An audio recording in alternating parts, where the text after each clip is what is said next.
Other breaking news story, the Department of Justice is planning a press conference tomorrow regarding what they're describing as a civil rights matter related to Phoenix. So we expect this to be connected to the DOJ's years-long civil rights investigation into the city and into the police department.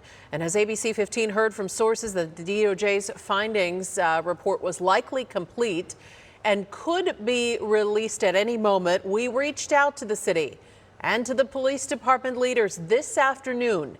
Here's what they told us. We wanted to ask you about the DOJ report. We're hearing that it has been finished.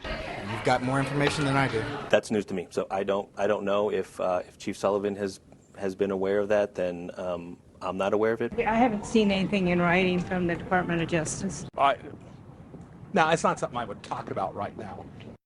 So at this point, it's unclear who's been briefed about the contents of that report or been involved in any discussions about how they'll move forward. We'll, of course, learn much more tomorrow morning during that news conference. The DOJ has been investigating Phoenix police for almost 3 years. Now, we have a team of reporters ready to bring you the latest updates tomorrow. But no one has covered Phoenix police and their issues more than Chief Investigator Dave Biskuping. We want to get right to Dave now. We wanted to give a quick rundown of what got us to this point.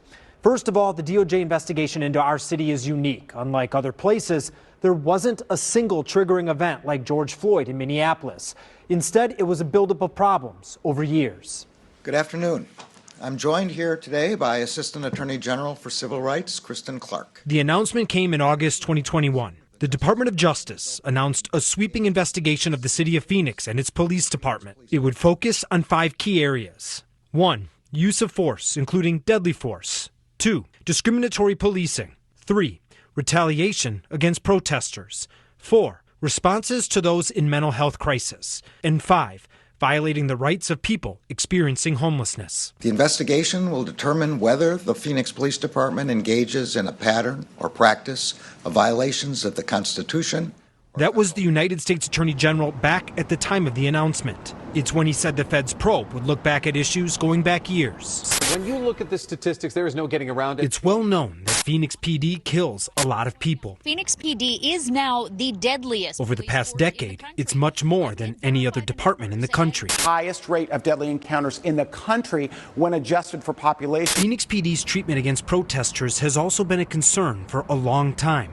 Something we investigated and exposed in our politically charged investigation. Here are 2 of many examples. In 2017, officers shot a man in the groin with a gas round, then celebrated the shot by creating challenge coins with language tied to hate speech. Then in 2020, Phoenix PD worked with the county attorney's office to invent a fake gang and then falsely charged more than a dozen protesters as members. The Justice Department has briefed Phoenix Mayor Kate Gallego and Police Chief Jerry Williams about the investigation. We are pleased by their pledge of support. But since that initial announcement in August 2021, things have changed. Chief Jerry Williams is out. Interim Chief Michael Sullivan is now in charge. And in recent months, city leaders, including Mayor Gallego, have shifted positions, now pushing back against the DOJ.